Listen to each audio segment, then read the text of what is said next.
soo dhaweynay saan sheegay markii hore wadamo badan baa soo maray burbur iyo moogtahay ay kala tageen oo isku soo noqday laakiin mar kastaba moogtahay Soomaali dhaqan aan leenahay waxa laga yaabaa siiba inaan geeska Afrika dhan deganahay marka anaga horta faragelinta soo dhaweynay waxyaalahan kale misigooyinkan kale oo maanta moogtahay waxa loo gudbi karaa waa horta markuu horeyso inaad dawladda adiga biilka bixin kartid qodobkaas waa qodob aad muhiim u ah waayo markaas waxaad u madax banaan tahay siyaasaddaada waxaad u madax banaan tahay inaad waxyaalo diidid waxaad u madax banaan tahay inaad waxyaalo ku dhaqaaqid siiba hadda xuduudada ma maamulno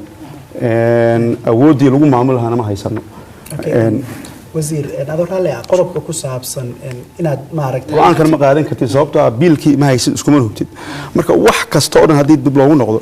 dawlad aan miisaaniyad lahayn dawlad ma aha marka ugu horeysa marka labaadna shacabka Soomaaliyeed miisaaniyaddii loo baahnaa gacantooda ku jirta laakiin waxaan isleeyahay in marka ugu horeysa shacabkii waddanka dawladdu ay taageeray canshuurta shacabka ka timaada miisaaniyad la'aan kullayda intellectual moogtahay debate waa geli karnaayo wax kastaan ka hadli karnaa laakiin ra'iisul wasaaraha iyo